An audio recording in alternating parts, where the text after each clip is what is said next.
I always thought he was a little bit off, a little bit, not like firing on all cylinders. Maybe residue, whatever he does. But But he we'll seemed jump pretty into co- it. he We'll, seemed it's, pretty coherent yesterday. yeah, and we can just graze over that Yeah, no just for worries. to set the record straight. But here we are back today, a special combined podcast. We have none other than WCW, Japan MMA fighter, UFC legend.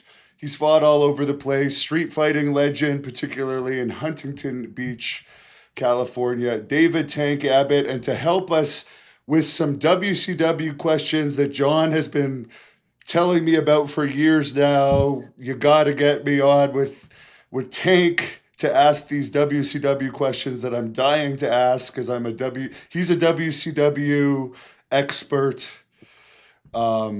And I was actually just to jump into that quickly. I was just rewatching some of your stuff with 3 Count the other day.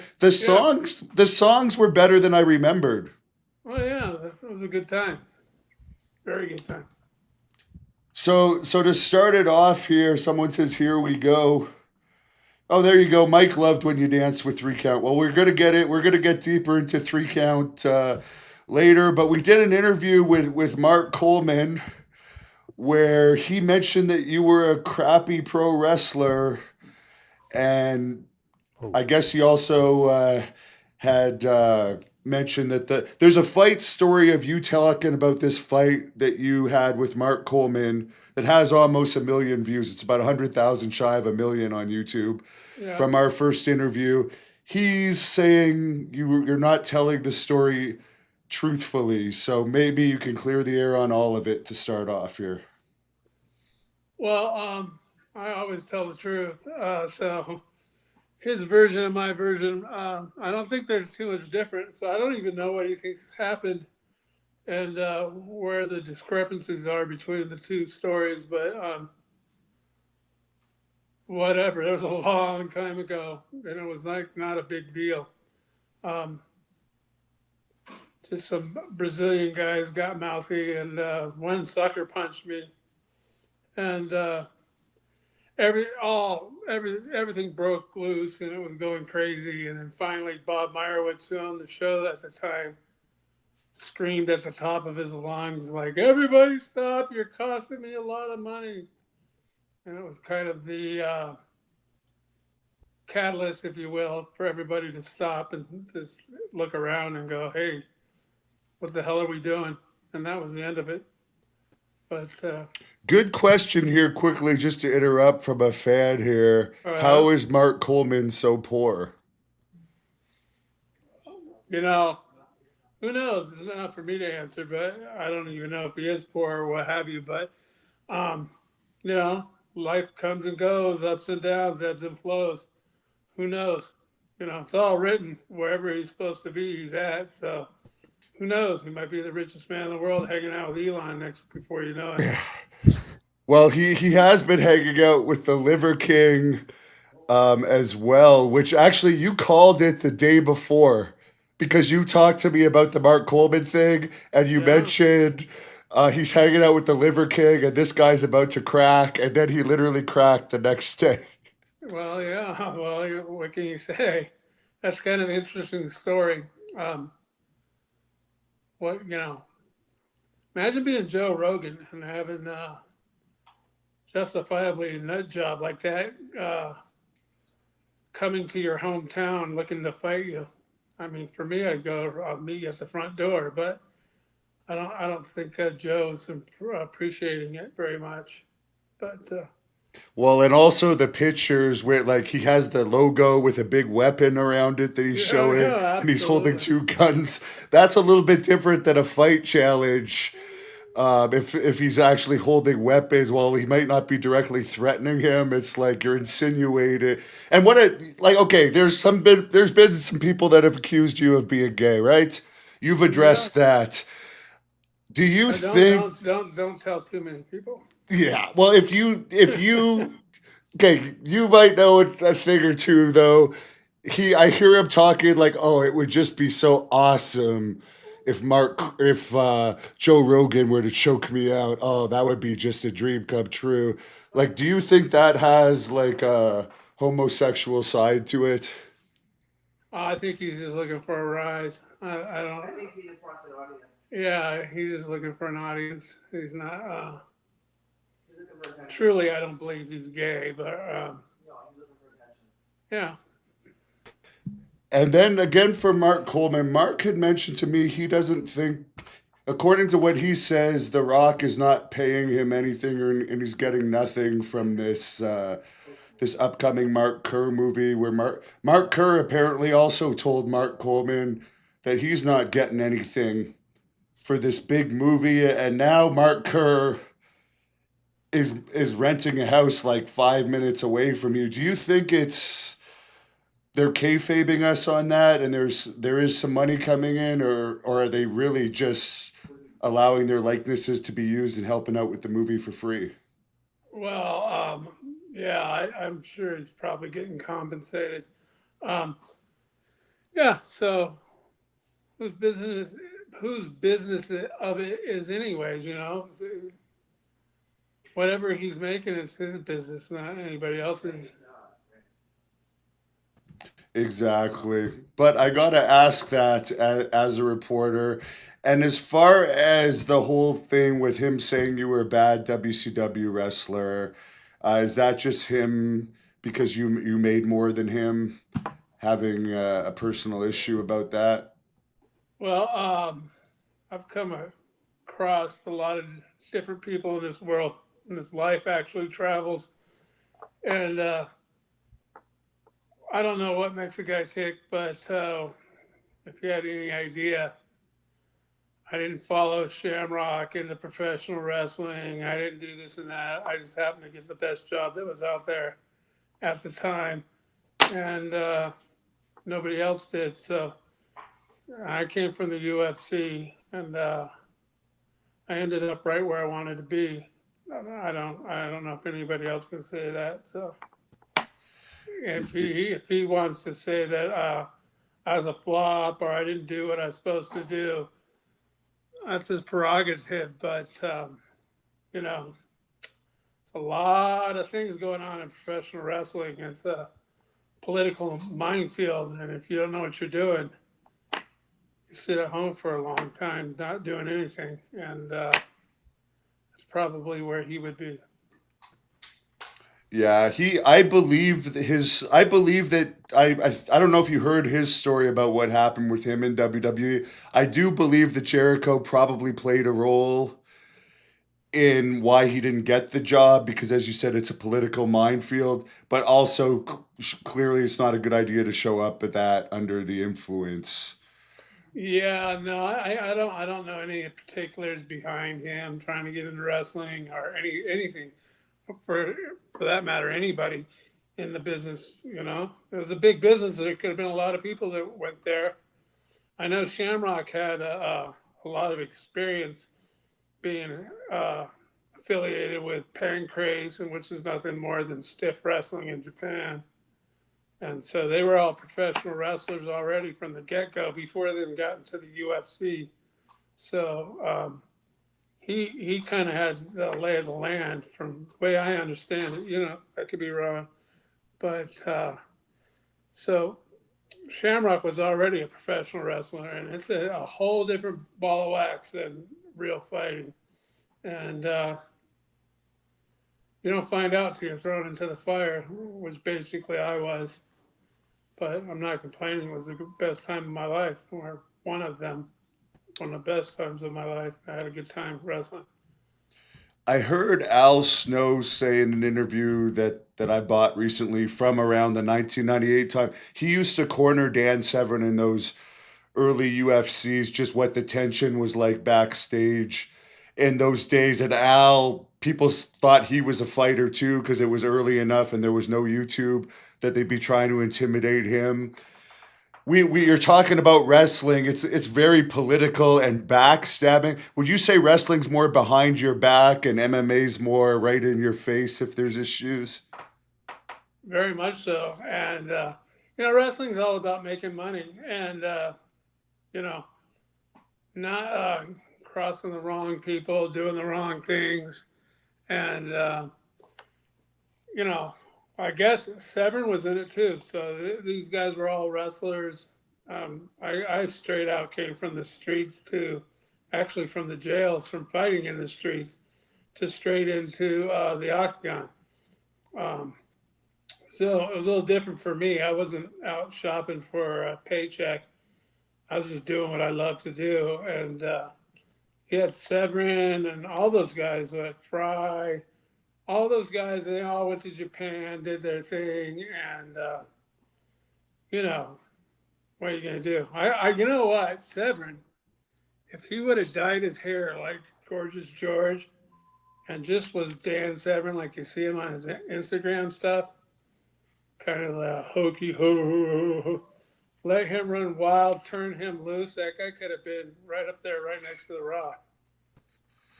Yeah, they for whatever reason they didn't book him well, but I think Jim Cornette had heat at that time with The Office. John could probably confirm that because Cornette didn't last that long after, and he was one of Cornette's guys. I think maybe that may have had Oh, something to do. politics right there for you. But also, I think Severin screwed himself on this. And Tag, you can give me your opinion. And John, you might understand a bit of this too. He insisted that he have a deal where he could still do his training seminars and fight like level MMA shows. So they didn't fully own him. And I think if they don't fully own you, they're not going to give you that Steve Austin push. That's just Yeah, my well, theory. well, how'd that work out for him? Yeah. you know, And as far as Pat Miletich, he kind of wants to let bygones be bygones. With your past, you guys had a bit conflicting stories. He seems like he's turned into a really different guy than I guess you knew. I never had any dealings with that version of it, but he yeah. definitely yeah.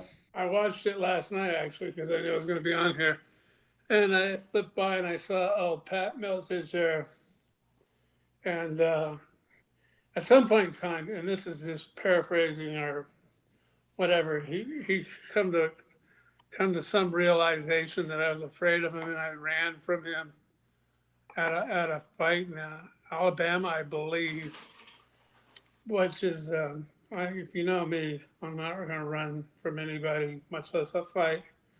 And so he was, I don't know, maybe let's tell a story about somebody more famous than you are, um, and make some hokey BS about it. But in that interview, I come to learn that he believed that he had a brain parasite that was making him act different, and he's cured it. So he seemed like a pretty all right guy on the interview. So let's hope that's true. He cleared his parasite problem, and he seemed to come across okay. He seemed pretty coherent. Yes. I ain't got another bad to say about anybody unless they want to bring up stories and say stuff, or you want to break into my truck and steal a check out of it. I'll I'll Yeah. hold a torch for you for a long time, right, Tito? Oh, we got to ask you. I know I already asked you about this privately, but a couple weeks ago, and I'm almost positive that Tito had this planned with his own camera guy planted, and I'm pretty sure he was on his tippy toes when he did this because he's not taller than John Jones, and there's an old wrestler's trick Oh in yeah, pictures go on your tippy toes when you wait till just the second the camera is going to be taken, and then you go on your tippy toes, and it believe it or not, it works. Believe yeah, it or not, yeah. it works. My wife calls that fairy feet, and he had fairy feet with that picture with John Jones. And what did you think of that? Because it's like, why John Jones, like, I'll agree with your friend Shale Sonnen, because he came out about it and said they probably didn't push too hard because, like, although he has a great record. His only loss is by disqualification from elbows, which it might not even really be a loss, really, because he had the fight won, but he wasn't actually a draw. He didn't hold like a lot of pay-per-view records, doesn't hold like a ton of like attendance records. You don't even really know who he is that well. So it's like, even though he's this super popular or super good fighter, he's not popular to the level of a McGregor or as known as you were. I mean, your friends episode was just on in the gym the other day. Yeah, yeah. It had a rerun. Yeah, a lot of people don't really remember or realize the magnitude of what kind of sway I had going on during those days. But you have to realize I was actually the first real, what I consider, you guys, all the haters out there and all the little ankle biters that are little midgets that need a scale to fight, can say what they want, but there's no weight classes, there are no rules, and there the Gracies had their little jujitsu thing going on. Don't get me wrong, jujitsu works, but it's not really fighting. Not like you'll see in the street. And I take that to the octagon and kind of showed the world what really happens when I go out on the weekends. And so, you know, John Jones and his thing of being popular, we'll get full circle here, you know, that doesn't really matter. They pushed him hard, and to say he was, the goat and all that kind of stuff. But in the long run, it just didn't take. Some guys get over and some guys don't. The it factor, no one knows what it is, but it is it. And actually, see, just I don't know John Jones. Never seen him fight. I really, but I see these little clips with him and that DC guy, and I think those two guys are pretty good for each other. They play off of each other, and I kind of like John Jones's comments and stuff like that. Earlier, I think today they were in some kind of argument, and John Jones was like, just little clips here and there, putting him down, and you could see morally and everything else that DC was just losing his mind over it. I kind of chuckled to myself, and I thought it was kind of funny and entertaining. The last thing I'll just bring up here for the Liver King, just to close the book on him. I know you would fight him because you're like a barroom brawler, and I don't know what Joe Rogan's net worth is. He's also 10 years older. He's 10 years older than this guy.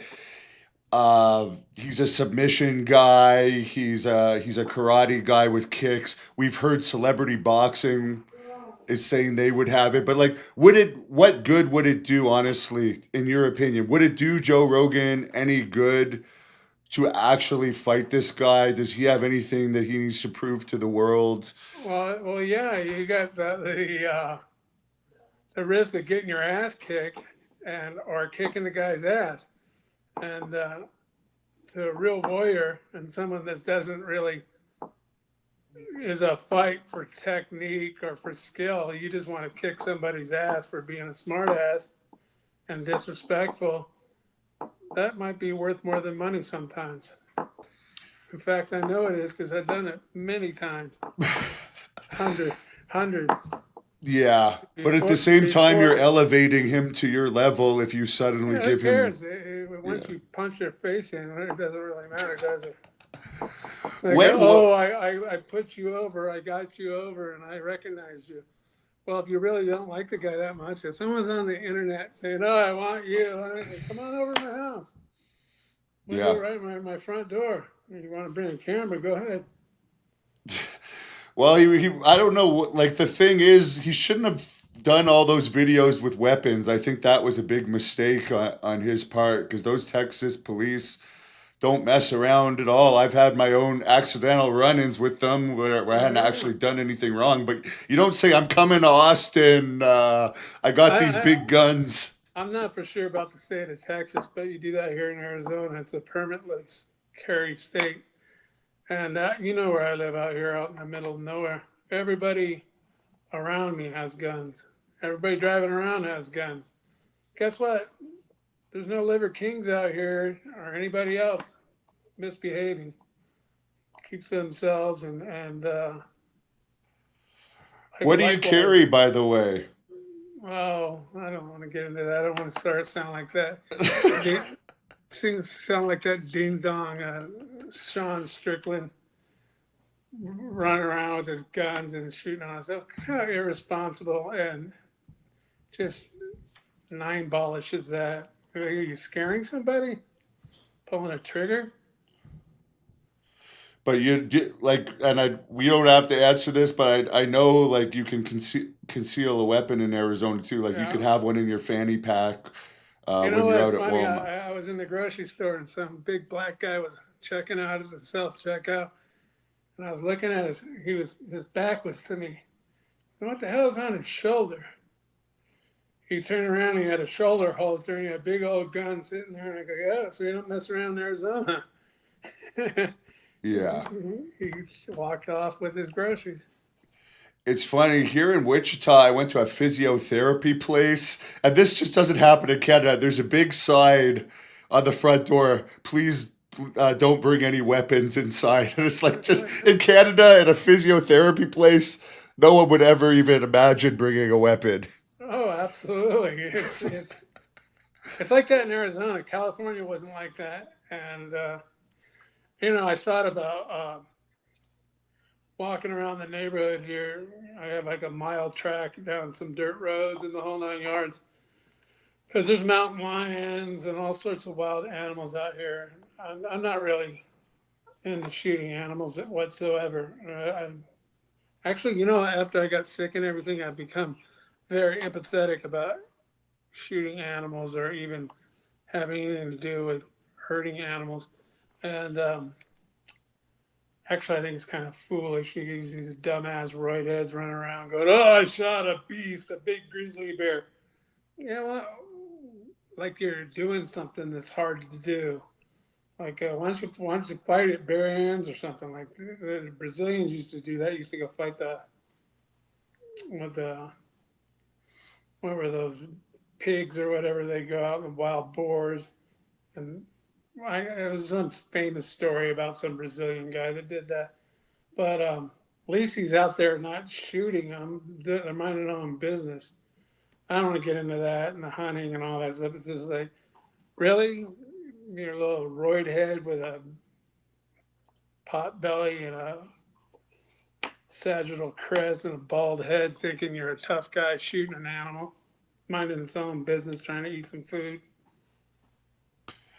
Yeah, Not I into it. understand why you do it, but I don't understand the people that are like so excited about it. Like I get it if you want to kill, but like I think too about but I am a meat eater, so I guess I'm contradicting myself, but like I could kill an animal, but I'm not gonna be like, yes, yes, this is Yeah. awesome. Let me take a picture with this. Well, yeah, exactly. Let's go do a hunting trip and go kill a grizzly bear, a beautiful animal like that. And oh yeah, and then they mentally or morally justify. Oh yeah, but it'd kill you if it had the chance.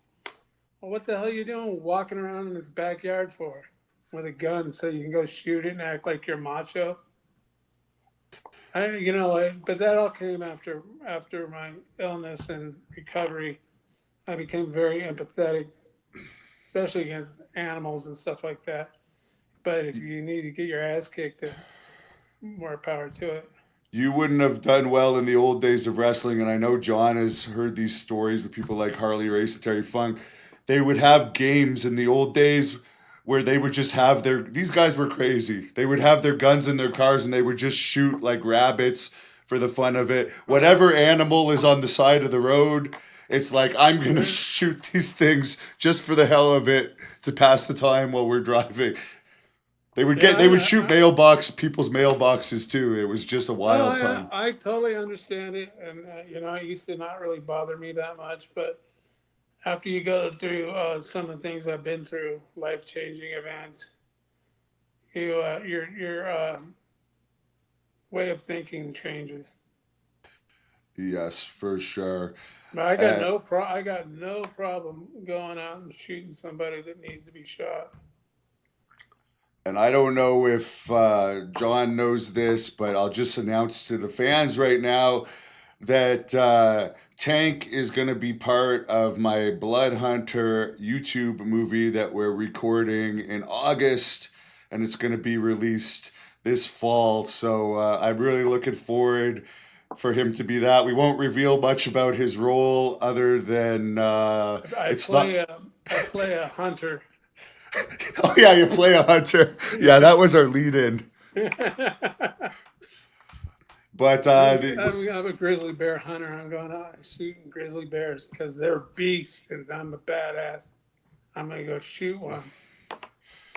I might be crazy, but I really wish I could have wrestled the bear, just for the hell of it, just for the experience. It's crossed my mind. I'm sure it'd throw you around like a rag doll. Yeah. Yeah, oh, I'm sure it would too, but just like I'd like to feel it, and like if you wrestle a bear, oh yeah, then how are you gonna be scared of a fight ever? Not that you ever were, but it's like, man, I survived a bear wrestling match. That'd be true. John, it's gonna be for YouTube, so it's gonna be released everywhere, and my YouTube acting clips on here lately have been getting millions of hits, so I figure why not do a movie custom for that. So I'm happy to have Tank on board. He's going to be playing a character very similar to himself in the movie, and he might see some action. So that's something to look forward to. But Johnny, we'll let you take over for a while here with the WCW stuff. Tank, I'm just curious. Hey, how's everything going? Late '99. You know what I mean? You show up to WCW. How did you get there? Who approached you? Who signed you? Like, how does that all come out with WCW? Well, UFC was coming to an end, and I think it was McCain and all them, and everybody was saying, "Hey, no mas, you can't do this. This is crazy." And it turns out there's all the behind the scenes stuff that UFC and McCain had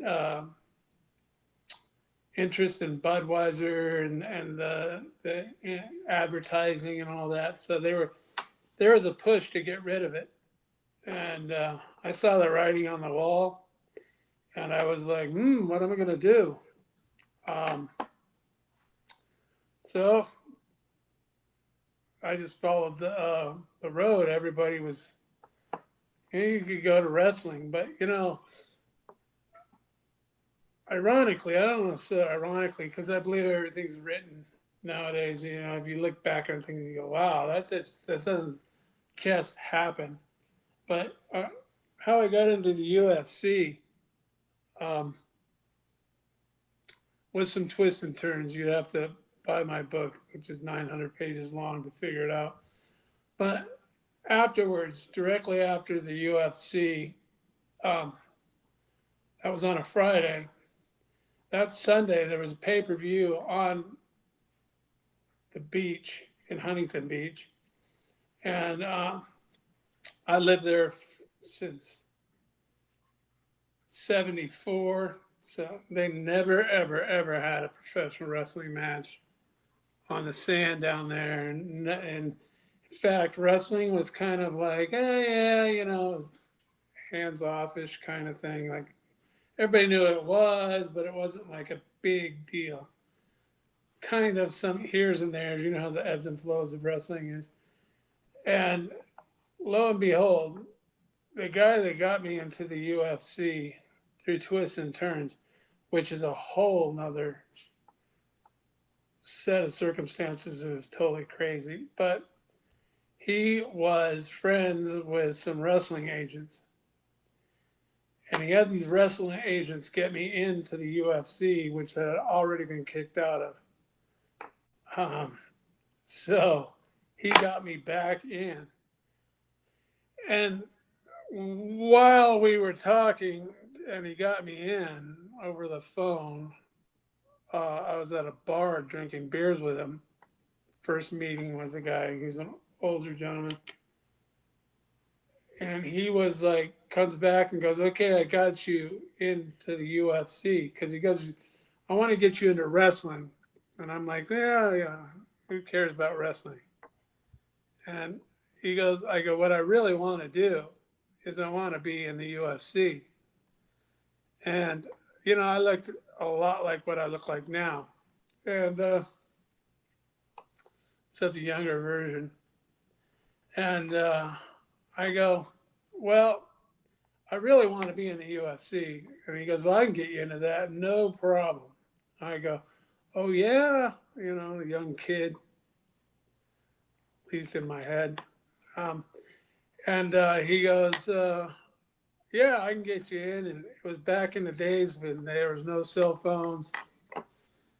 And so this would have been 96, somewhere around there, 95, 96.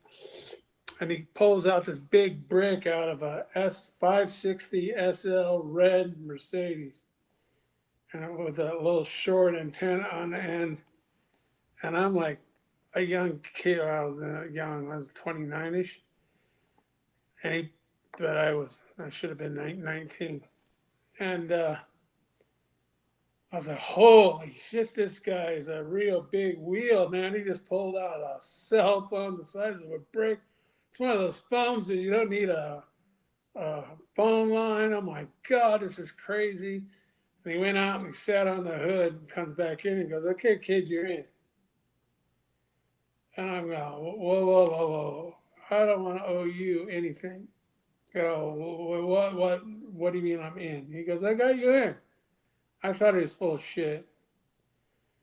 And he goes, all I want from you is a wrestling contract.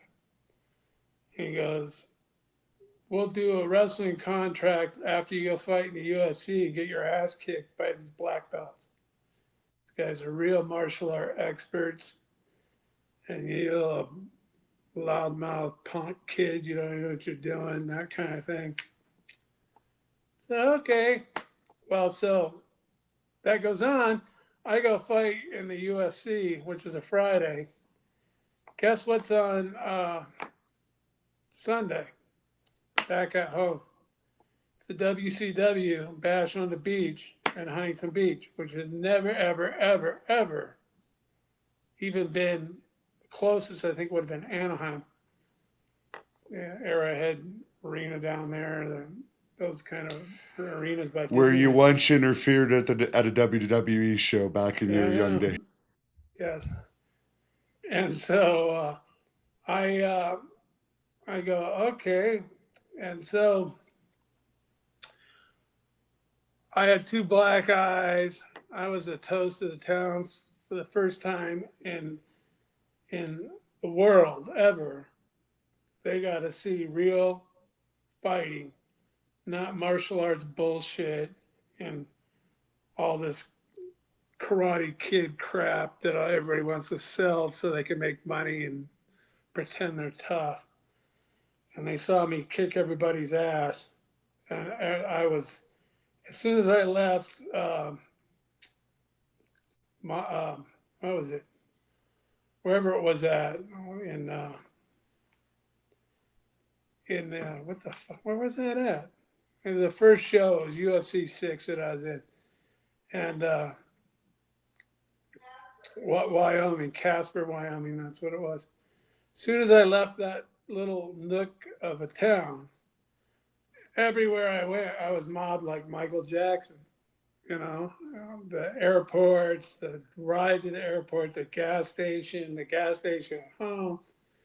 So I meet the guy that got me in it, who was going to get me into professional wrestling, at a shop my friend owned. It was a little mom and pop shop, an embroidery shop. And I met him there, and he goes, okay, let's go. We're going to the Bash on the Beach, which could have been anything. You know, I knew it was a wrestling show. Get there, and I was like, oh my God, that's Hulk Hogan right there. You know, I was like in awe. And what was his name? Brian Knobs comes up and got me in a headlock and gives me a big, wet, sloppy kiss on my face. I love you, brother, man. I'm like going, what the hell's going on? It was like a trip. At any rate, so I was, they'll go down and watch a show, and they're going, okay, they're going to announce you, and I'm like looking at the guy going, they're going to announce me for? No one knows who the hell I am, you know. They're going, oh no, no, no, you just wave to the crowd. So I was standing there. They go, oh, I'm from local Huntington Beach bad boy. That's when I was the Huntington Beach bad boy. And they go, hey, take Abbott, and the whole place goes crazy. It was out on the sand. I was like, surreal moment. We walked back to the hotel. I think it was at Hilton, and there was a table cordoned off, and the show comes to an end, and I was at the bar drinking with my friends and just saying hi to people. And Eric Bischoff comes in with Hogan and all these people, and then the guy that got me into the show was there with these two agents that were wrestling agents. They were there and go up to the table and they go, sit down, please sit down, sit down. And I'm like going, okay. So I grab a seat at the table. They're like, oh, no, no, no, no, no. And I'm like, oh, am I sitting in Hulk Hogan's chair or something? And they're like, this is your chair. You're sitting here. You're the head of the table. And I'm like, going, what? Me? What the point? What, me going to be the head of the table? They're going, no, you're the man. And I'm like, oh, okay. So I used to drink Stoli, pretty much straight Stoli with it, just like a soda straw. I'd stick it into a tall bucket, and then I'd drop it in there to change colors to pink. And I was well on my way to having a good time. And so everybody, Bischoff, everybody's at the table, and they're all like talking, like, wow, wow, this is the best thing since sliced bread. This guy's for reals too. And so we all sit around, and I kept on pinching myself, like, can you believe you're sitting at a table with a Hulk Hogan and all these guys in suits, and they're all like, wow, you know. And that one of the agents says, come on, Eric, have you seen it yet? He goes, no, I haven't seen it. He goes, you have to see it. You can't just not see it. He goes, well, I'll check it out when I get around to VCR. And he goes, we happen to have one. And they pulled one out. He goes, we got the tape right here. Let's go back to your room. So we all walked back to Eric's room, and they put it on. And I think it was me and fighting the Samoan dude. And then they fast forwarded to the guy that said I like to tickle his brain and that kind of stuff. And so everything goes down, and they're all watching the thing, and everybody's like, oh my God, this is like real professional wrestling going on right now. And I'm sitting there kind of buzzed, laughing at the whole surreal moment. And he goes, okay. He goes, hey, he goes, okay, let's go back to the table. And then we're walking out of the room, and Eric walks up to me and goes, hey, kid. And I'm like, yeah. And he goes, ask you a question. And I'm like, yeah. And he goes, you're not really trying to hurt these guys, are you? And I go, no. You know, I had a slight buzz going on. I go, I'm trying to fucking kill him. And he goes, oh my God. And he goes, that's it, that's it, that's it. And he puts his hands out and kind of waves it off like, nope, this is not what we're looking for. And the two agent guys are like, no, no, no, no, Eric, that's just part of it, man. He's just playing. It's not really what he wants. And so we're walking down the hallway back to the table, and the kids, or the agents, say, hey, kid, man, you really fucked up. And I'm like, yeah, what did I really fuck up? He goes, you were going to make a lot of money, man. You just fucked it up with the main dude. I go, I don't give a fuck. I go, no, that's not what I'm here for, man. I'm here to fucking fight. I go, I don't want to really wrestle. And he's like, oh, and then they have a little powwow. And they go, we can patch it up. We can patch it up. Just don't say anything more. Just, And I was footloose and fancy free, man. I was a maniac. And I went back and partied the rest of the afternoon away, and went on to fight. And then it all fell apart. And I think at that time it was WWF, Yep. and they were at Anaheim, at the Honda Center or something like that, by Disneyland over there. And I met JR. I had a conversation with him. I don't really remember over the phone, and they invited me to the show, or at least the hotel lobby bar area. And I was talking to JR in the bar area, and all the boys, if you will, at the time I was ignorant on how things went around down at those times. They were all walking by with rubbernecks and big eyes, like they're talking to that guy, they're talking to that guy. And they called me a couple of weeks later and invited me to come out to Connecticut. And so I went out to Connecticut, and I had some ideas now that I've been fighting for a couple of years about money and how it worked a little bit. We're far from the truth, but at least I had an idea. And so I was sitting there, but before I went, I was at home. It's back before cell phones. Phone rang, and it was Eric Bischoff. And I'm like, hello? Hey, Dave, this is Eric Bischoff. And I'm like, what? Like, who's calling me? Right. And it's like, this is Eric Bischoff. And I'm like, wow. Well, I didn't obviously say that, but I was feeling it. And he's, I heard you're going up north. To me, north was, in my backyard. And so, like, I go, okay, yeah, I guess. I'm going to go talk to him. And he goes, all right, listen to me. I don't know what. And he goes, well, whatever you do. He goes, I want you to not sign anything. And he goes, go there if you're in the big buildings and all that kind of stuff and fancy everything. That's your place. And I go, oh, well, okay. Let's take it in. Just don't sign anything. Because I got to go somewhere. I'll be back. And I'll fly you out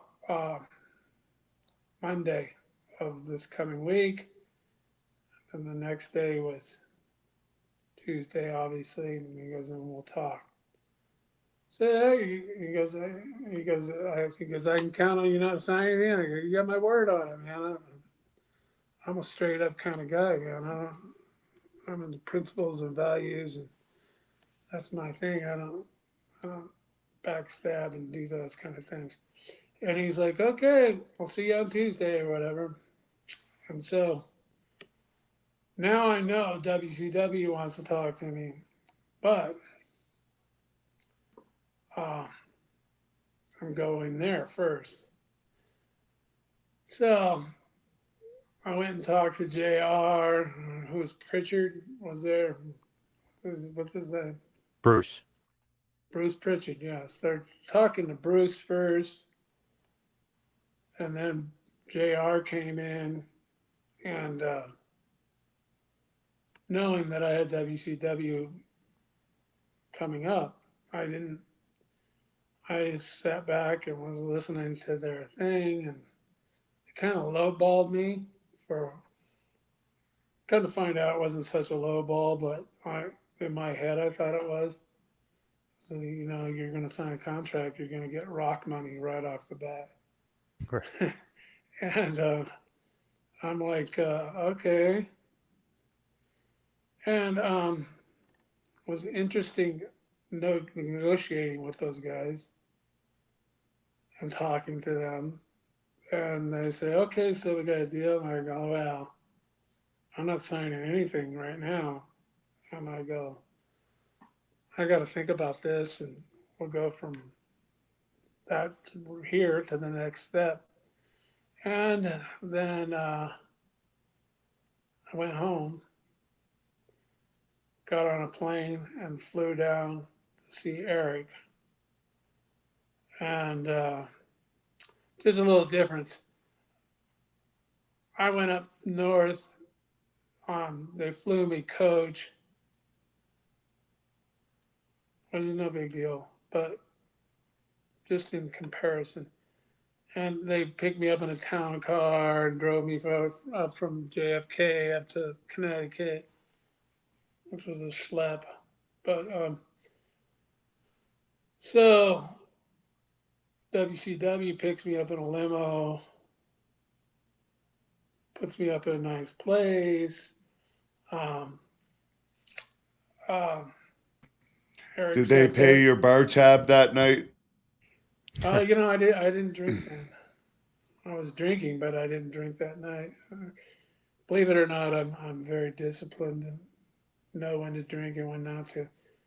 And so even back WCW or WWF days, there was a whole bunch of people trying out.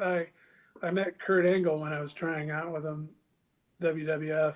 He was coming in at the same time. And they all went out and partied that night after I was out there. They want to make sure you can wrestle, take bumps, and do all that kind of stuff. I told them I wrestled my whole life. I'm not. They go, yeah, but it's different. It's got to translate, which I understand now. Yep. But they so they all went out and partied. I stayed in my hotel room. I didn't want to go out and make a scene. So Eric comes.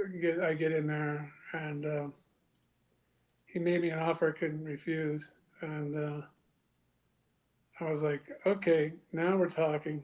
This is what I was expecting. And then he goes, well, he goes, oh yeah, there's one other thing. He goes, you want to do a deal? I go, yeah, we'll do a deal. I'll sign right now. He goes, okay, well, I got to do my paperwork and take the limo, go get lunch, and then come back. And I said, okay. And then I come back and we're doing the papers, and I'm going, this is too good to be true. And he goes, well, I got one little problem here. And he goes, this is why I haven't got a hold of you sooner. And I'm like, yeah. And he goes, well, I want you more than anything, and I think that we can find a spot for you and get you over, et cetera, et cetera. He goes, but I'm not going to use you for 6 months. And I'm like, oh, I knew this was going to happen. It is too good to be fucking true. And I was like, wah, wah, wah. And I'm like, oh, okay. And he goes, you'll be on the payroll tomorrow. In fact, we'll mail you out a check as soon as you leave. And he goes, you'll still be getting a paycheck every 2 weeks. He goes, I'm just not going to use you. And he goes, just one thing for you to do, and that's not tell anybody. And I go, considered it done, man. So that's how I got into wrestling. Crazy because Eric pulled pull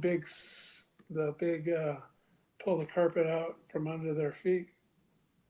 yeah, and it's crazy too when you get there, he's gone. He's sent home, and Russo is basically writing the show, and then Russo leaves. So crazy when you get there how much change happens basically within weeks. Well, Eric was just basically leaving at that time.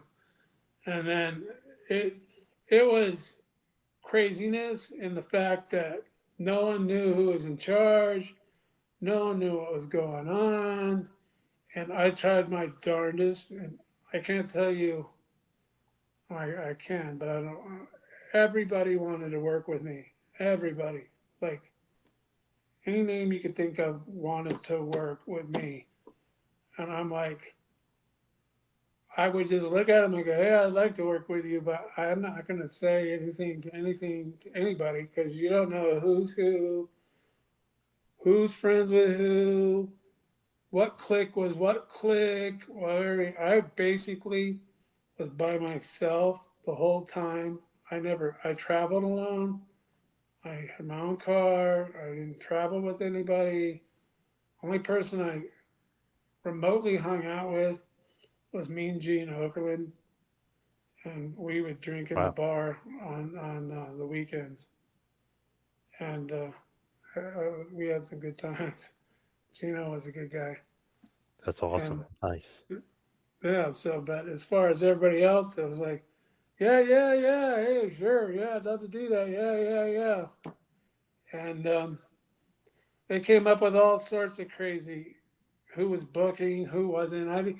Before the internet, I was still in the dark until I got the internet became a big thing. I could look back and go, oh, now it comes crystal clear what was going on. I was that much in the dark. Wow. I didn't realize all the things like when they were going to have me in a battle royale and I was going to win it and I was going to have the strap. Yep. No, no, no one told me about that. Nobody, and they were all like, and in that business, it's like, oh yeah, right, sure. Like, oh, you didn't know that? Uh huh. The wink and a nod. Yeah, all right. You sure you didn't? But I didn't know any of these things. None. Wow. I was going to ask you that because I've talked to Russo. And we did bunch of interviews about it, but he basically laid the whole thing out. He wanted you and Sid, the last two guys in the battle royal. You would basically knock him out and then throw him out. You'd be the new WCW World Champion, and that was never even relayed to you ever. You never even knew about that. Nope. Wow. And all the boys were walking around all pissed off at me. And you know, everybody in that business is pretty cool people. They check their egos at the door, and no one, thinks they're badass or whatever. And it's not about that. And so they were cool people. And but there's always backstabbing going on. Everybody's working an angle. It's almost narcissistic. And I was just like, just let me live, whatever. And then like 5 minutes before the Sid Vicious match, I was supposed to win that. 5 minutes.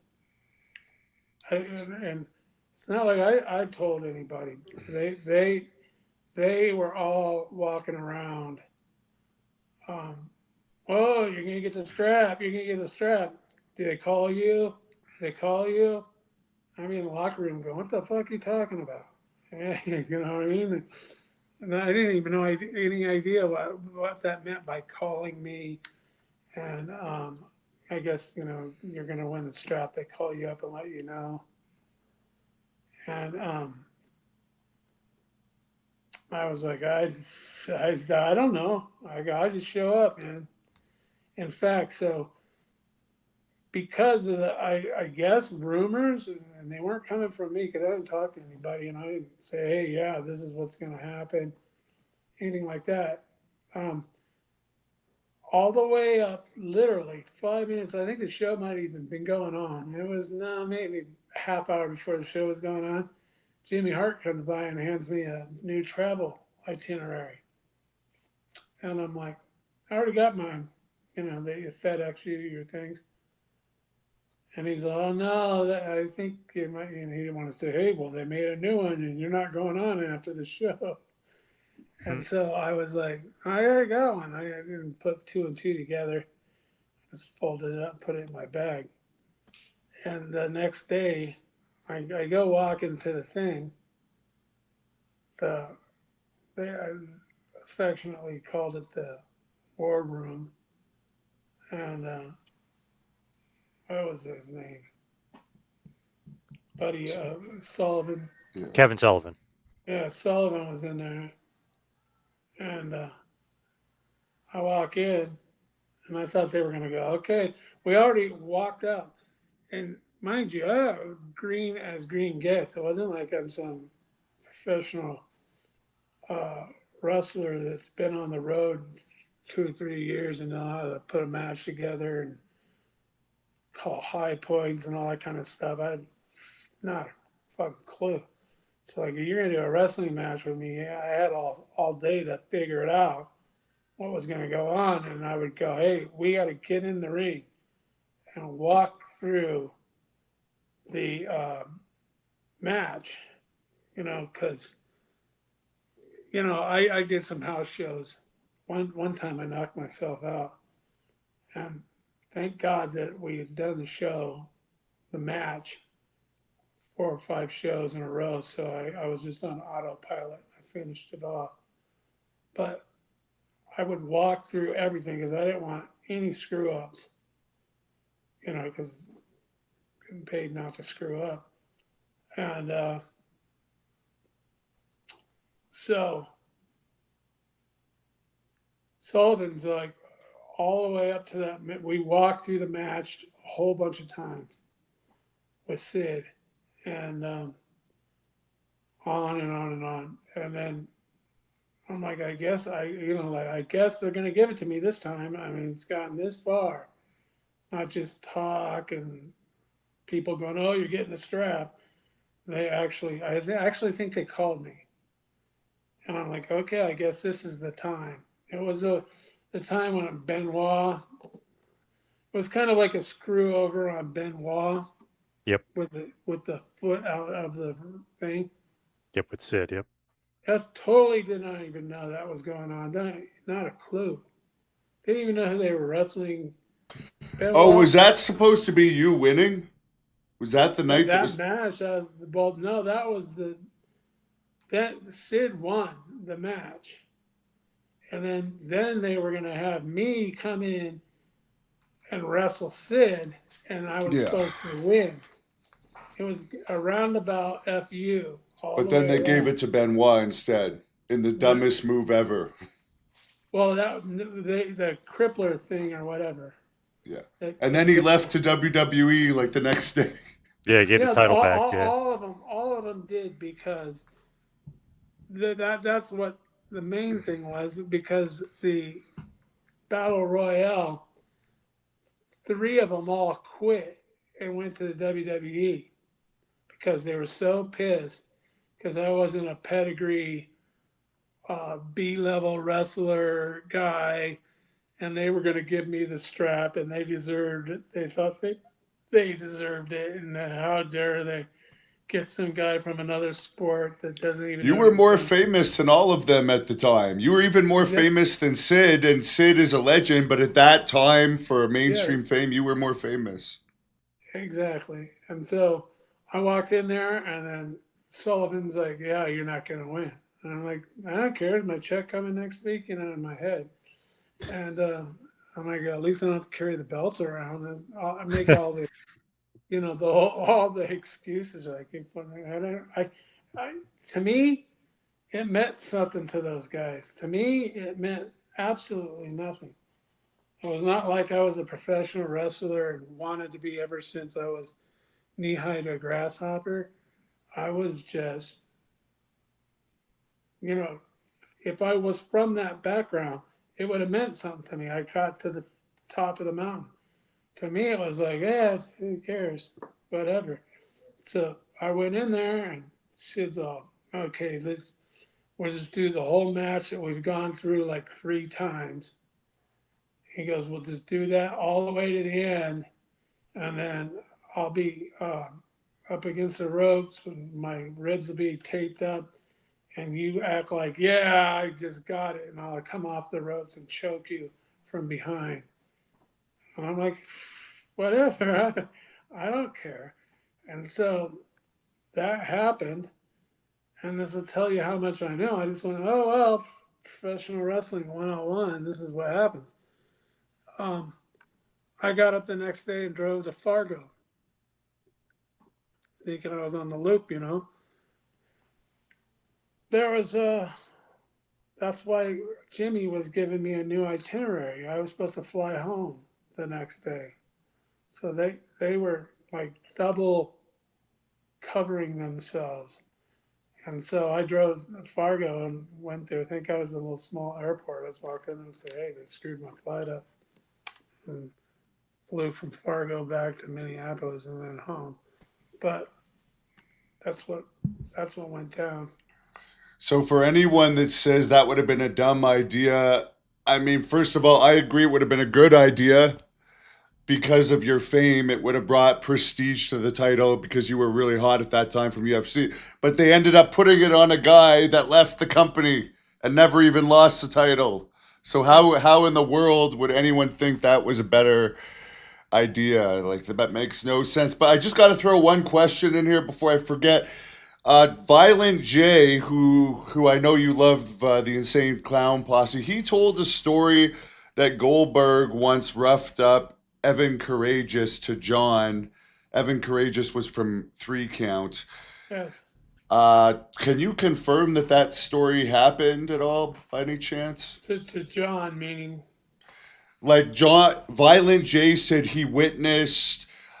I guess Evan, right. as a joke, rubbed his hand on his crotch and then went to shake Goldberg's hand. And he said Goldberg grabbed him by the neck and threw him down. And he said, no one, Violent J said he's surprised no one ever talked about it but him because it was quite a scene. And since you were Yeah. friends with them, I was just Bill, wondering. well,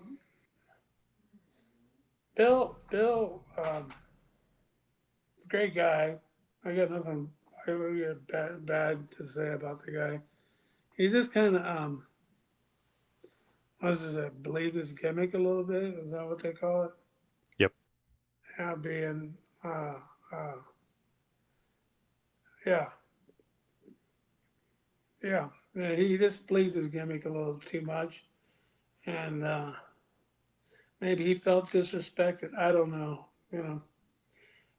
With all that kind of stuff going on with those guys, who knows? But Bill was into believing his gimmick, and rightfully so, I guess. Whatever happened to your feud with Goldberg? Like, wasn't that kind of the reason they brought you in? Wasn't it supposed to be this big feud? I know he got injured at one point, but wasn't that supposed to be a big feud, you and him? Yeah, that's a good question. And and politics, politics. Not that I cared. I was just there for the ride, but in hindsight, I've always been like, I shoulda, coulda, wouldas, and all that kind of stuff. But it's all written. It happened the way it happened. But maybe I could have stood up for myself a little bit more here and there. But, and, but it wasn't for me to do at the time. I was easygoing. Yes, man. Whatever you want. Okay, I can do that. Um, I could have got myself over a little bit more. They, you know, and and I truly believe that Eric, whom I have utmost respect for to this day, not for just business reasons, but just the way he conducts himself. Um, he he had his plans and he had his ideas of what he wanted to do, and he was no longer around, and so it's kind of like the bastard child. And what do we do with him now, kind of thing. And so I was kind of in the way, but the more I'm in the way, I kind of like the UFC, just my life in general is like, well, he isn't uh, the way he's supposed to be, but somehow he always bubbles up to the top. And it's good not to play with him. Then that way he doesn't have anywhere to bubble around. And so it was kind of like, oh wow, what are we gonna do with him now? And they're kind of like the 3 count thing. I was just like trying to find something for me to do where I could have gone off. I should, could have, would have. I could have. I could have been used a lot differently. Who's to say better or worse? And then, but it is what it is. And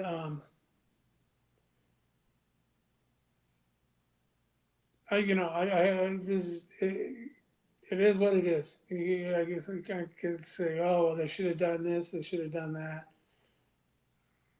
I could have, but I wasn't my place. Did you like the 3 count thing though? Like as far as like the dancing and singing, because you kind of got into it. Actually, it really wasn't that Well, bad. It was very sports entertainment esque, but it was good. yeah, it was fun. But see, I like that. Everybody knows I don't get a liver transplant because you're a teetotaler. I like to have fun. I'm not like you were saying. Mark Coleman calls himself an alcoholic and all that kind of stuff. I'm not a slave to alcohol by any means, none whatsoever. I like to raise hell and have a good time and whatever. Have a ton of laughs and everybody wanted to hang out with me when I was at the bar and having a good time. And Could we they, find you on the dance floor when yeah, you would go to the just, bar dancing like just, that? yeah, that's where it came from. All the writers were like, "Oh my God, Tank fucking is the man of the bar." Everybody wanted to go back and hang out with me at the bar at the hotel because man, I would have fun. Make fun of people or do whatever. Just everybody was laughing and having a good time, and that's all I was always been around about. I mean, obviously my physical body couldn't keep up with what I like to do. There's nothing more. I mean, there's nothing more fun than going out and getting drunk and acting the fool. And I was an expert at it. But the writers and all that, if we could just put this on TV, oh my God, it would be through the roof. And so they were banging their heads around trying to get it over, and that's what they came up with, the 3 count. So just for anyone that hasn't seen that Mark Coleman interview, which people could look up on this, it was a couple of weeks ago. What Tank is saying, that Mark was saying he was an alcoholic, where he basically didn't leave a cheap hotel room for a year, and it got to the point where the maids stopped even coming in. And I think Wes Sims or someone like that eventually came in, cleaned the whole room up, and drove him to rehab. And Tank is saying he wasn't the type of drunk that just lies in bed drinking all day depressively. He goes out, parties, has fun, doesn't regret it the next day, and you were still productive. You were still able to like function in everyday life. Absolutely, um, absolutely. And if I was fighting, I'd take care of my training. I'd do everything. I didn't party from Monday to Friday night if I had a fight coming up every 3 months. I would not party. I would do my work and training. Um, all these other people, there's negative people. They want to paint. Oh, they want to paint me like I hang out in a pay to stay hotel or whatever they call those things, in a shithole basically, and live a fucking scummy Extended life. stay Yeah, motels. Yeah. extended stay hotel. I had more fun in a night than people do in a month, and I used to do it every night. Right, nothing to do and a whole lot of money to spend, and it cost me my liver and my kidney. But man, it was a good time. Alcohol never. I could even back in those days. I could I could say I'm not going out drinking tonight. This is I don't feel good, or I'd say I don't know. I don't know if I want to go out tonight, or I say I wanted to go out. Why not? Why the hell not? Why not go out and get drunk, and God knows where the where it takes you, man. I used to meet the craziest people and end up in the craziest places you could even dream about thinking about. Yeah. I've been there too, but my problem is I would black out sometimes and not know what the hell I'm doing. Would you black out, or were you pretty No, no, I knew. remembering? I pretty much knew everything I was doing, and then but my physical body at the end, your liver shuts down, and you're pumping poison through your brain. And it's called ammonia and all that kind of stuff. Cirrhosis happens, and literally, I drank myself insane. I was crazy at the end of my life before I died. But I was definitely crazy. But as far as going out and having nonstop laughter, doing nonstop stupid things, I did it all day. I all day long. I met the. No, I never met anybody crazier than me. Like all these all celebrities that think they go out and party. I don't see any of them in a liver transplant section of very few, anyways. Right. I'd get out and get down. I was laughing the whole time. Just a couple things before John takes back over. When I was looking for your 3 count pictures, I just have a few questions about 2 pictures. One, it looks like you're trying to throw this guy out of the cage. Yes. And two, what's your buddy telling you here? You look like you're about to cry or just punch him, and You he's know what? holding I you. never even, I didn't even notice myself in that one. I'm probably asking him, what the fuck are you doing? John, crook, corrupt guy he is. He's he's a, he's a Yahoo. That's one thing you, Pat, and Mark can all agree on, although Pat didn't tell me on the record, but I know off the record he does not like John either. Well, another thing I saw on John the other day, it was a John Jones thing. This is all, when you're flipping through, he's running around saying John Jones is gay now. He's a typical MPD narcissist, card carrying narcissist that has to make it all about himself. He's just a referee, and because he's a cop, whatever, he was a student. A student? I mean, he became a referee because they never had one before, and they had him do it. He's a Yahoo and a half. He should not even be associated. And now he's calling John Jones gay because John, accordingly to this little reel thing that they had, John did some before a fight, like laced his leg up on his training partner and says, "Is this legal?" And he was dry humping him or something. And so John has got to make it. Oh, he's gay. He's got to take over the conversation and chime his 2 cents of dumbness into it. What do you have to say to Walt here saying Severin fucked you up? Yeah, well, so did Severin, and we'll just stay with Severin. Severin and Big John. Big John let him slap me on the head like a little bitch for 15 minutes. And if you're gonna say, oh well, that's their job, then why did he do just the fight before that was me and Oleg? Why did he pull me off of Oleg? Where's the consistency there? It's because John and Severin. Let's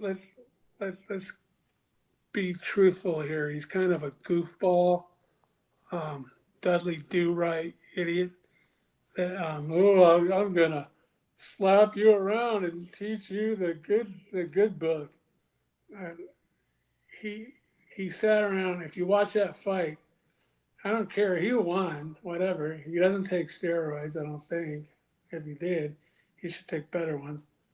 Um, but he just goes out there and takes me down and slaps me for 15 minutes.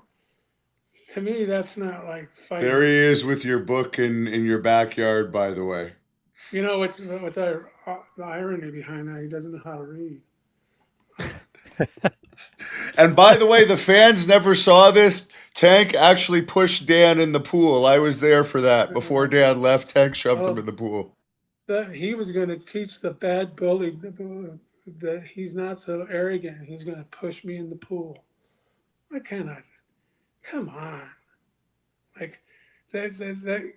Fighting's about being hard and being a tough guy, not about being like, oh, I'm going to teach you how to behave.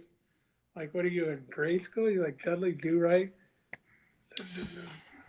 Yeah, well, I think Like you I made like more I money like in I the said, UFC than him overall, and just dye because you were a character. and But he was good. dye that guy's hair white like Flair, and let him just talk. Have you listened to him talk when he does his little reels? Oh my God, I'm telling you, he'd be as big as a rock I'm gonna have to look with a that up.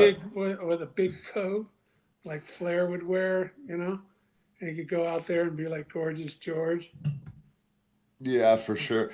And what about this thing where it looks like you're trying to throw the guy out of the cage? Was that just I'm random or were not. you? I'm not trying. And these pathetic negative people that kind of get on the comments and stuff. You think I'd sit around and make up bullshit to get myself over? Like, oh yeah, I'm gonna make up a story. I'm not making no story up. I picked them up like a feather, and I thought about it. I pushed him up against the fence, and I go, if I throw this guy out over the fence while I'm standing there, I go, they're gonna go, what the F happened here? And they're gonna have to let him back in, and then I'm gonna have to start all over again. I go, I'll just chain pull him, pull him to his back and start punching his face in. And that's what I opted to do, which was more of a economically smart maneuver to do. And that everybody's like, "Oh, you almost threw him over." I wasn't trying to throw him over. If I did, he would have been launched. I was I was benching well over 600 pounds at that time, and that is nothing. And no, I've never taken steroids. I'll take fucking polygraph test by a person that does polygraphs, a certified polygraph person. Never taken steroids, and everyone that takes steroids, if you're taking them to be tough and be a fighter, you're a fucking pussy. Period. Someone that was more recent in UFC, maybe 10-ish, 15-ish years ago, recently told me he was on steroids for all of his UFC fights and that there's certain ways, certain exceptions they'll make. No, no one, Uh, no one tested you then. That's why yeah. that's why they say it. Like Shamrock says, "Oh, everybody was taking steroids." No, kid, you were taking steroids. I wasn't, and I can say that because he tested positive at a different show for I taking believe you steroids. didn't, and I believe Dan didn't for your era. There's two That's guys I can 100% believe didn't take another it. guy that truly beat me was Pedro Hizo, and I don't think he was on steroids either.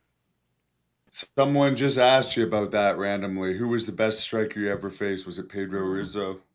Yeah, he kicked the shit out of me. I think I probably broke my leg. I don't know if he did or not, but I thought I could out. I thought I was an ignorant person. I You found did. You out gave a good promo after that, by the way, for anyone that hasn't seen it. I don't remember it, but that was one of the coolest places I ever been in a fight.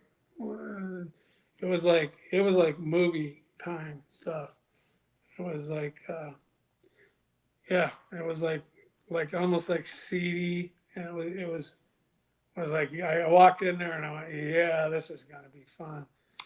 Fucking, everybody was like drunk and screaming, and obviously from a different uh, country. It was it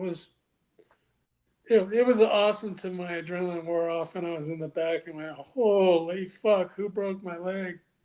Yeah, no, those kicks were something else. Who's the hardest striker? I know obviously he's the hardest kicker, but who's the hardest striker you ever faced? You know what? I don't know, and the only thing that I could think of is that who's the other little roid head guy? That guy should not have any wins whatsoever. He should be removed from the records, and that's I forget his name. Vitor Yeah, Vitor Victor Belfort? Belfort. That guy's just a little roid head dude, and whatever. I back in those days, I always knew those guys were all taking steroids, and I didn't care. I still don't. But the point is, what would Vitor Belfort be if he didn't take steroids? He'd be a little pussy. I've seen him. I think it was in. I think it might have been in London. He was there, or actually, it might have been in LA. But he was obviously not on his steroid use, and he looked like a average looking Yahoo. But he hit me with a good short uppercut, and I didn't feel it. I didn't even know it went down. And then Kimbo, another guy that was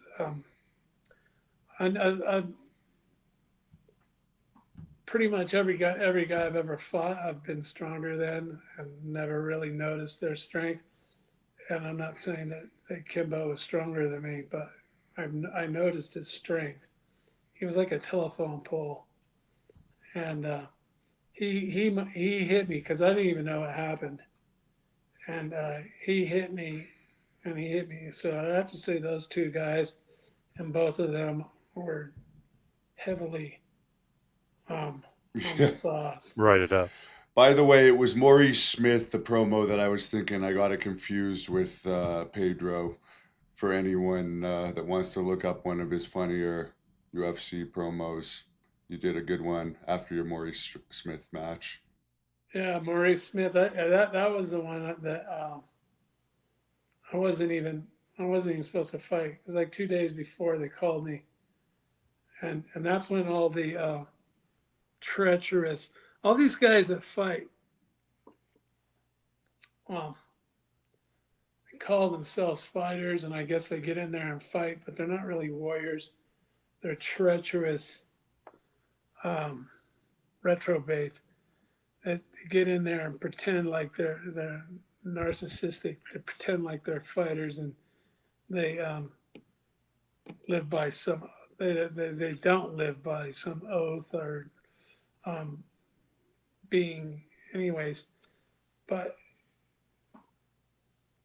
they're when they're not on steroids, they have to be on steroids, but I'd squash them like a grape. And so what does that mean? You know, I'm tough when I'm on steroids. So I'm tough when I carry my gun around and keep it in my front pocket. You know, what's the difference? Because you're not really you. Peter Belfort's not really you. He's not tough if he's not on steroids. But imagine anybody could be tougher than what they are when they're on What did steroids. you deadlift, by the way? Some people are asking. Regular and stiff leg, or did you even do stiff leg? No, never did either one. I wasn't into loading the bar on the ground. This is a pain in the ass, and I never really got into it. I did squats, but that was easy to change, you know. Never did deadlifts.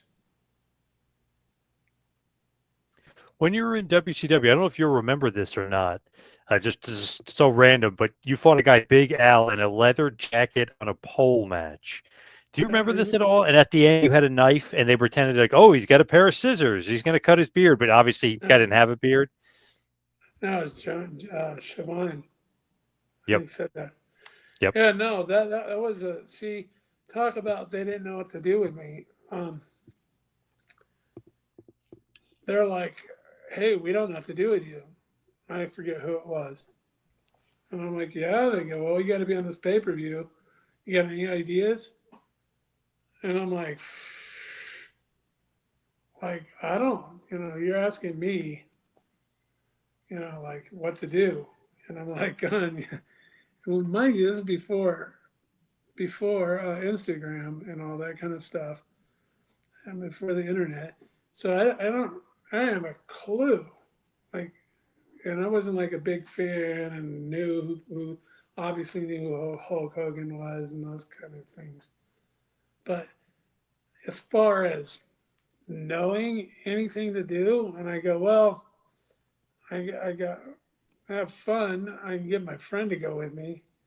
His name is Big Al, and he used to go out with me at the UFC fights.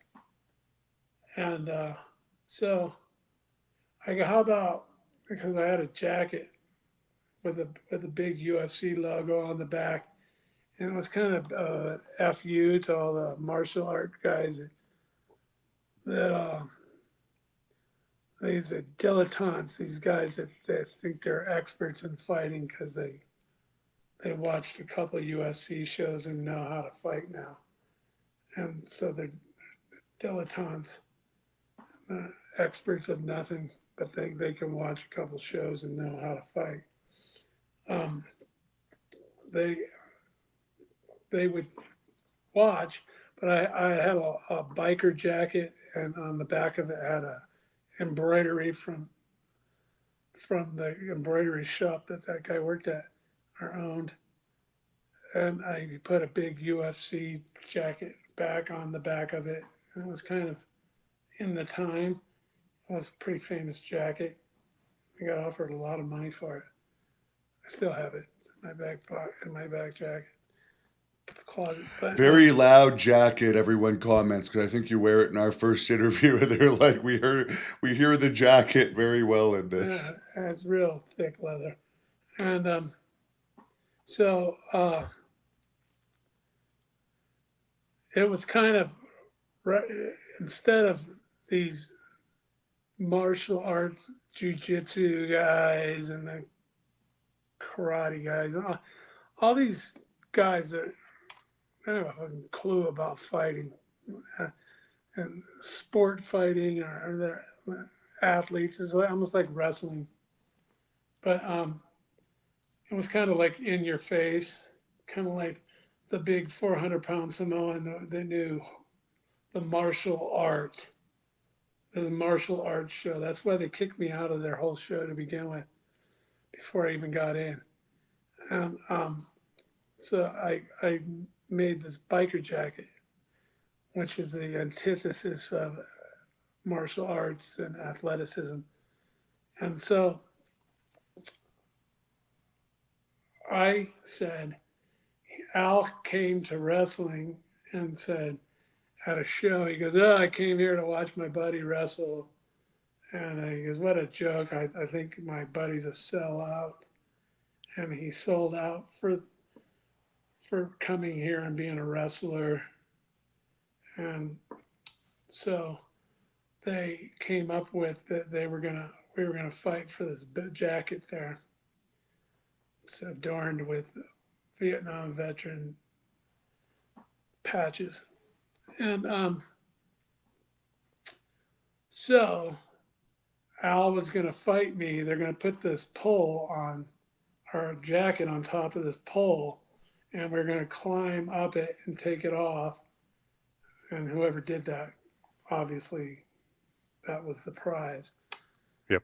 And so I used to have a knife that I would keep in the inside of my breast pocket there because God knows whenever I needed to open a beer bottle or something like that.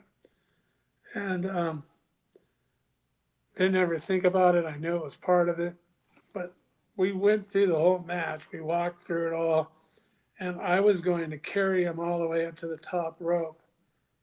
And he agreed to take a back bump from me throwing him off of my back Yep. over my shoulder into the ring, and he was going to take a back bump, and that was going to be the end of it. Well, he he fell off of my shoulder and fell down on the side of the ring, down on the outside Yep. of it where the steps I were. remember. Yep. And I was standing on the rope, and I'm like going, "Oh fuck, what now?" Hmm. It's ad lib time. And so I grabbed my jacket, and it was kind of anticlimactic. You know, the crowd's just like, "Oh wow, you got the jacket." So I said, "Why? Wait a minute, I got a knife in there." I go, "I'm gonna jump down and scare them." You know, people, and that's what I ended up doing. Wasn't part of the script. It wasn't talked about. It was total ad lib, and jumped off and put it to his neck and said I could kill him. Just, Yeah. just, just a ha ha thing, and that kind of shocked all the people. And thank God it was on pay per view. I guess they said. As I walked in the back, and all the agent type guys there I am, all were like, "What the hell did you just do?" And I'm like, going, "Well, um, what do you mean? What I just do?"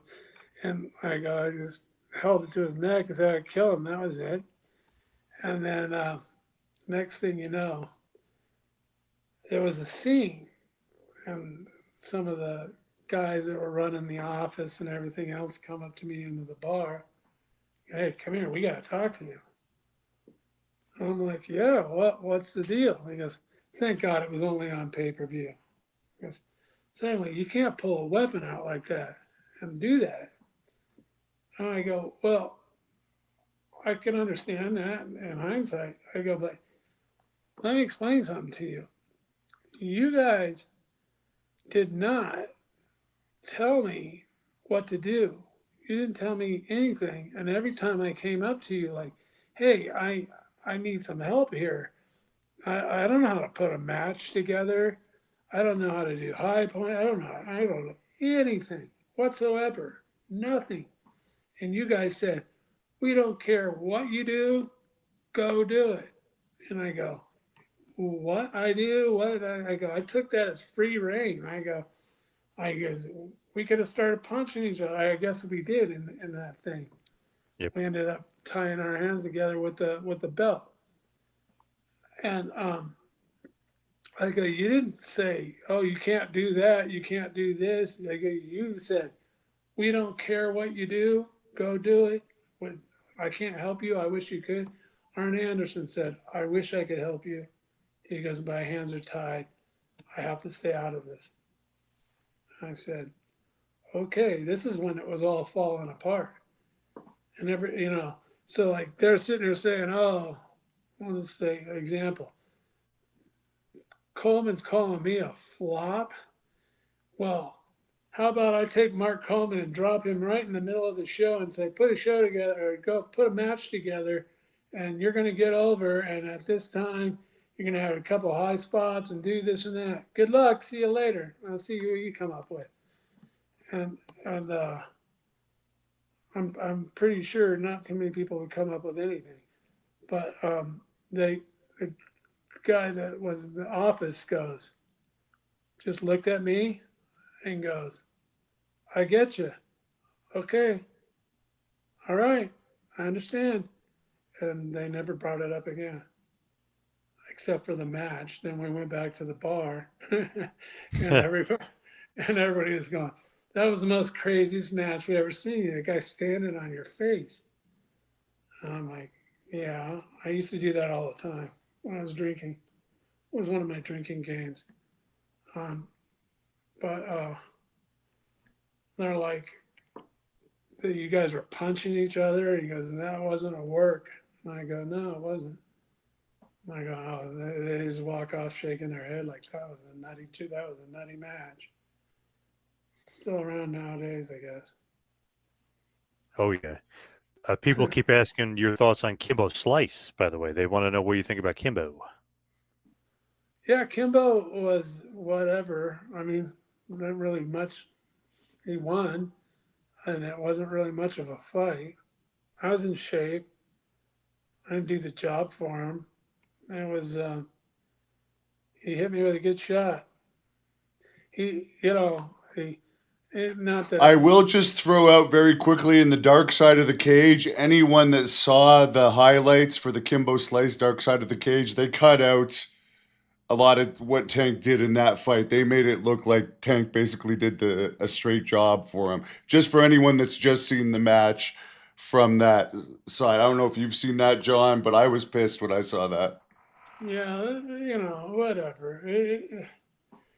At that time, the fire of fighting, it kind of left me.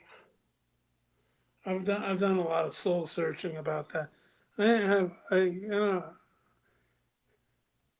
there's a point in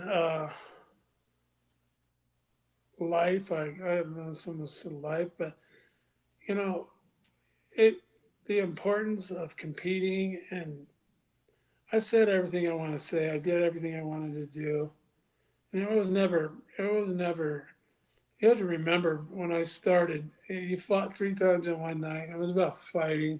There was no singles matches. There was no um, uh, super fights and who was the champion and this bullshit about scales. I might sound like bitter, but I'm not really bitter. I don't care. You guys, it's like midget wrestling to me. These when I started fighting back, I believe that I was close to, if not the last generation that you walked around in society, and if you're a small guy, you better keep your mouth shut, and that's just the way it goes. All these guys that fight nowadays, really, you drive around and you put a scale in your trunk and go, oh, hey, get on the scale if you weigh over 150 or 175 or even 180. I can't fight you. It was more or less keep your mouth shut, you get your ass kicked. And I had an older brother, who was 5 years older than me. He was a big All-American football player in the whole 9 yards. And you know what? Until I was sure I could kick his ass, I kept my mouth shut. And when I became a junior in high school, he learned that he wished I kept my mouth shut because I kicked his ass all over the TV. Back in the day, the TV remotes when they had the long cord on them, Oh and yeah. he used to think he was TV king, and he found out he wasn't anymore the king of the TV. When I He was an All-American college football player, and he got his ass kicked by a junior in high school.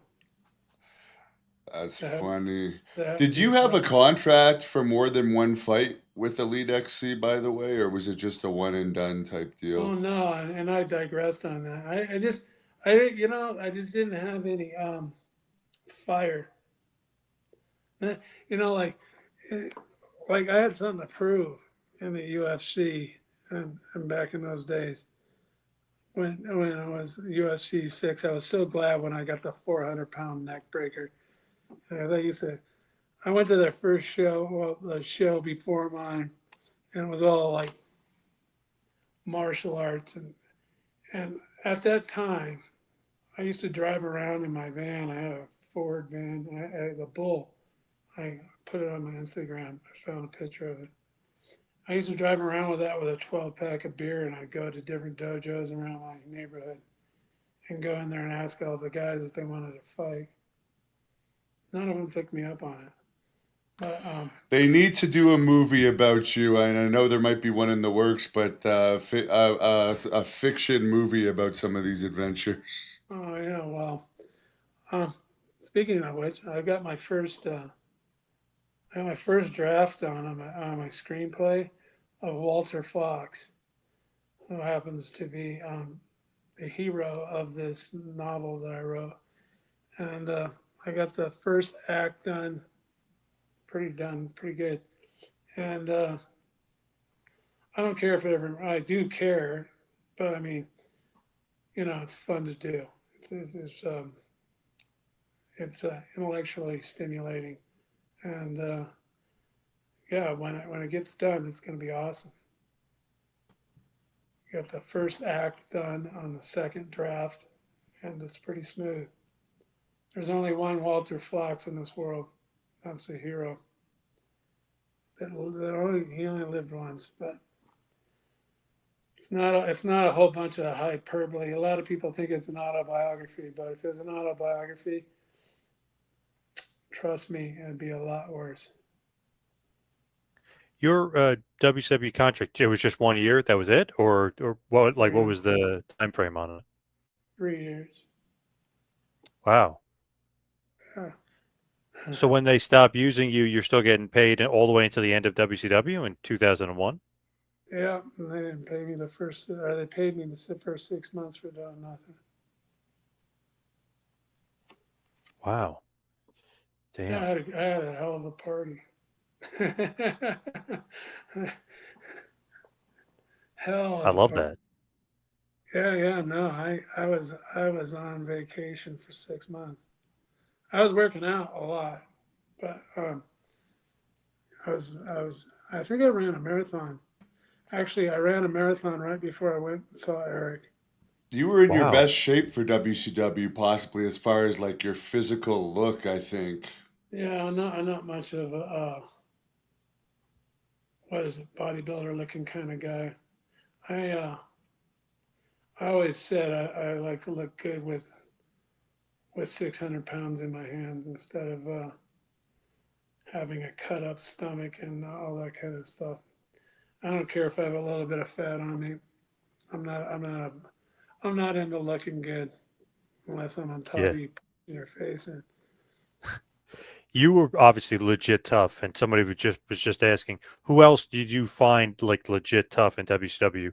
So many guys say the Steiner brothers or Ming, Haku, or Barbarian. Who do you think was legit tough from WCW? well, they're all. You know what? All those guys, and they're mythological. A lot of those guys, and more power to all those guys. And um, let them have their miss. They weren't pushing it. They weren't out there saying, "Hey, hey, hey." Um, Not really anybody in that whole business. Everybody was respectful. No one ever was.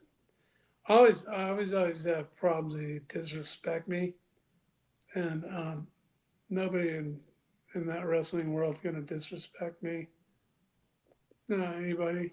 And they were all cool. And there's a lot of myths out there about all these guys, and good for them. Let them have those myths. No, none of them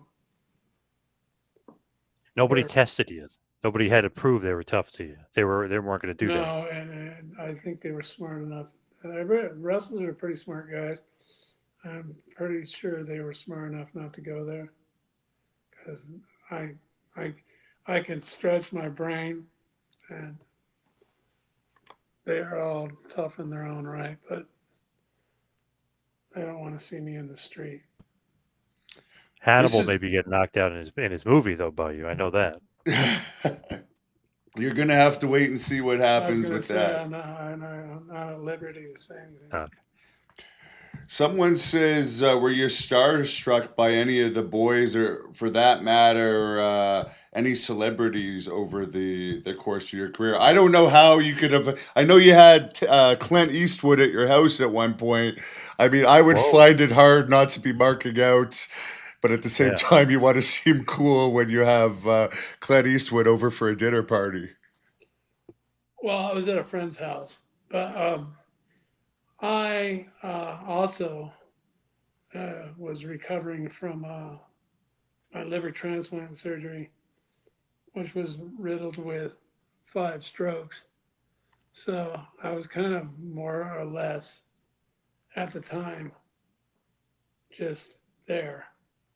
I was, but as far as I remember seeing Hulk Hogan for the first time, that he was starstruck. I was starstruck by him. Not when I was working with him, but way back when.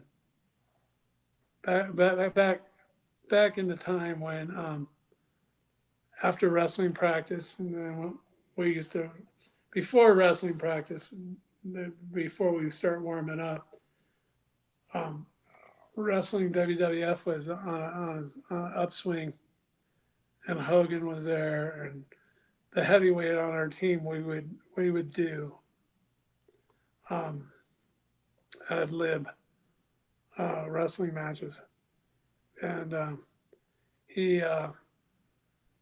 we decided we were drinking tequila, and we were at the Anaheim Convention Center. It's on my Instagram, a picture of it. But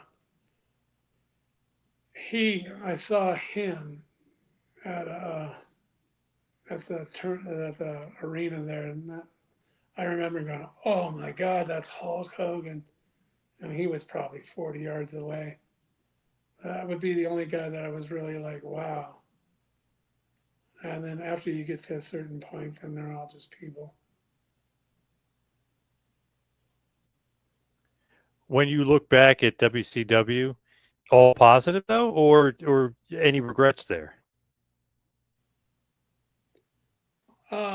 Just my ignorance, all positive. Just my ignorance as far as regret. I wish I would have known what was going on a little bit better, and maybe I could have. And talk about getting thrown into the fire pan. It was like, what? What the heck? What's going on? Yeah, I had no clue. And at the same token, I walked around on eggshells because I didn't want to screw anything up. And so, if I wasn't so ignorant of what and how things worked, um, I would have been, you know, everything was great with WCW. It was, like I said, it was a great time. I mean, how could it not be for anybody?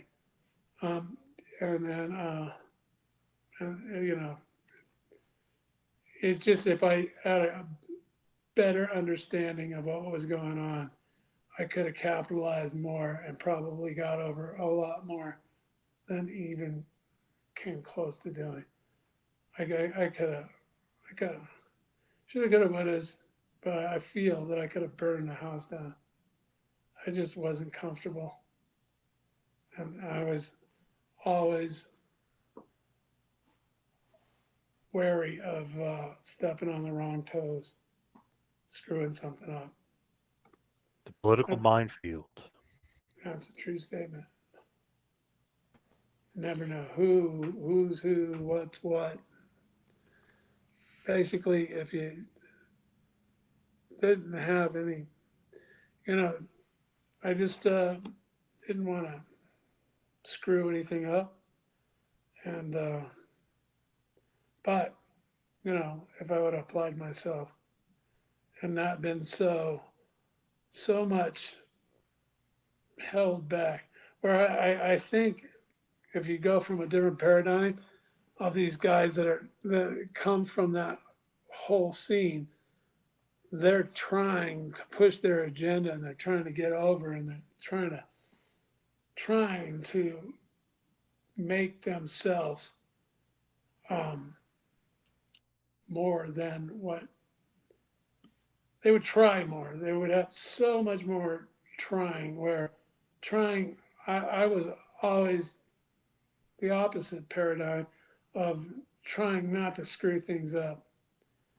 Like I could have, I could have come up with some really great shit, but I was just like, nah, it's not broken. Don't fucking touch it. Don't touch it. Where in hindsight, just, if I just would have got off, like you watch these old time guys, these legends, and these great guys like Macho Man and all those guys, and if you take all the nonsense of people trying to push their own agenda over on top of his or what have you, if I just turned myself loose of what I could really have been, just if I was more myself,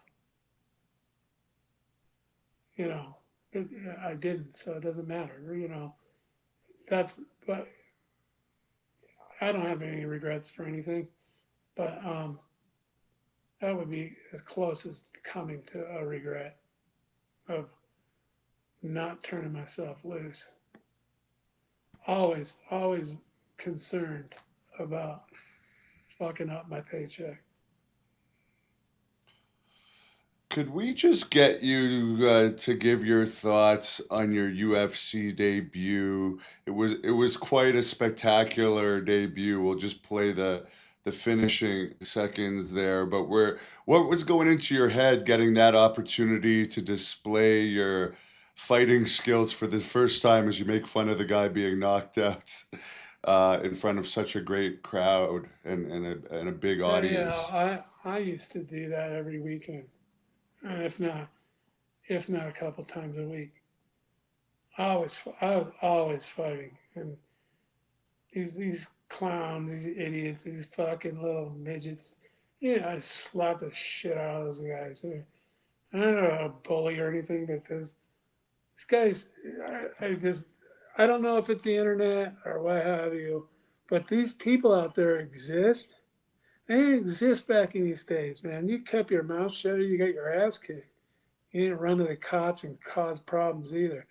You'll learn to either you're a tough guy or you're not, and you'll learn how to keep your mouth shut. Or if you were a badass and you did your thing. These guys that run around nowadays are just absolute fools. On the UFC, come on, really? Any of these guys, I'm gonna cut some slack. Say anybody that I don't even know what the weight classes are, but like 180 pounds or lower, better keep your mouth shut. These little ding dongs that run around acting like they're tough. Who the hell are you guys? You're nothing. You went to house parties back in your day and you walked around the house and thought you were tough. You get your ass kicked by a legion of football players at that point in time. God. And we all know football players aren't just because they're big or strong or not the best fighters. Um, Weight classes for a reason. And you guys, I'm sorry to say this to you, you're little, you're ankle biters, you're not tough people. I mean, just because they come up with some sport that is like midget wrestling. How many midget wrestling WrestleManias are there? No one cares. You guys are little fools. Oh wow, I'm going off, huh? But I love you Yeah. guys. I Actually, love you. surprising there's three touring midget companies these days, but it's a sideshow act. Yeah, exactly. Or they're wearing their cowboy hats and running around like they're tough Dressing guys. up. One of them looks like Ozzy Osbourne and stuff. But Well, that's with those guys that dye their hair now. Seriously, in society back when I grew up, not now. God, I don't even know what it is. This is I live out in the middle of nowhere. But who do you have you ever been beat up? I don't think these guys have been beat up. These guys need to get their ass kicked, and then they know to keep their mouth shut. Yep. And then you got these pussies out there, like I'm not gonna say names, but are you kidding me? Like, when did you wake up? And this is to say for anything, like you ride a motorcycle or something like a BMX motorcycle, and you talk shit like you're a tough guy, and you fucking couldn't even beat up a fucking high school wrestler. I mean, you're an idiot. You're you just haven't got your ass kicked. Back in my day, everybody knew how to behave. At least I was at the tail end of it. Like when my father was alive, he would go out and kick ass and not have to worry about the cops coming to get him because you want to cry like a little bitch. So the last guy that sent me to jail was a little fucking crybaby. Little fucking pussy. I mean, you know what? I obviously people tell me things that I haven't heard his name in decades, but last I heard he was a fucking piece of shit. I was sent me to jail, but guess what? Where you are in life now, serving tables somewhere at the local norms. Someone's asking why you never fought Tito Ortiz, different weight classes, but how did you guys do in practices when you guys would face off? Tito's pathetic. That shows that right there shows Tito Ortiz. I probably have literally over maybe it's conservative over 50 hours forehead to forehead with that guy. And that guy has never, ever, ever, he might have taken me down here and there, when you do takedowns and it gets boring and you try for a dumbass move that you never do in a match, like like a low single or something stupid and getting taken down like that. But he's never, ever, ever dominated more than 3 minutes ever out of 50 hours.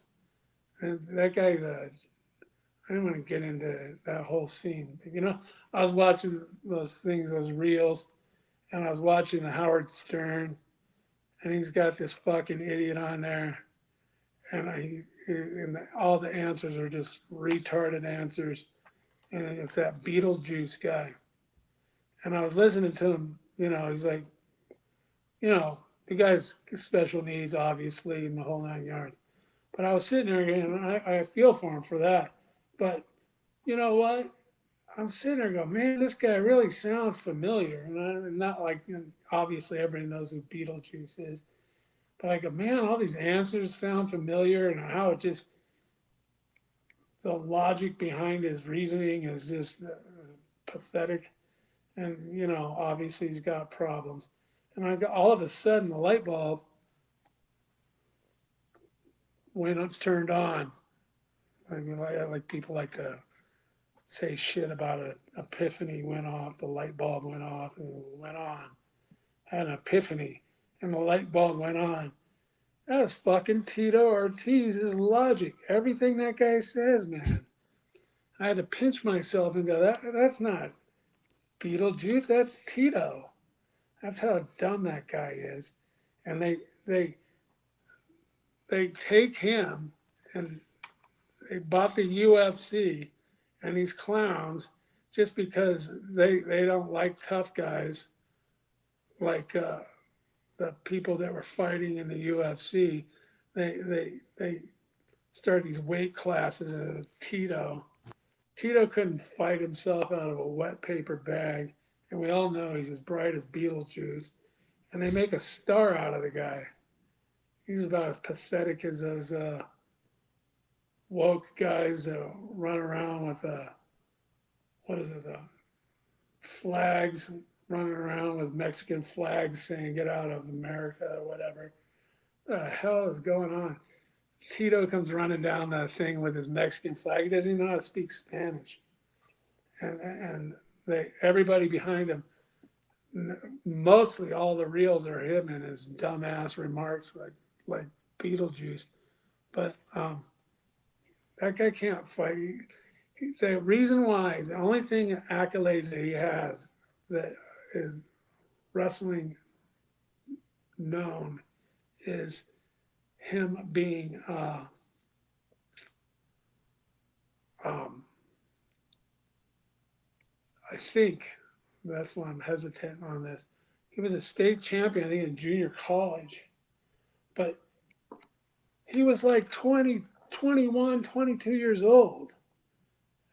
And he in the high school, he was like 19.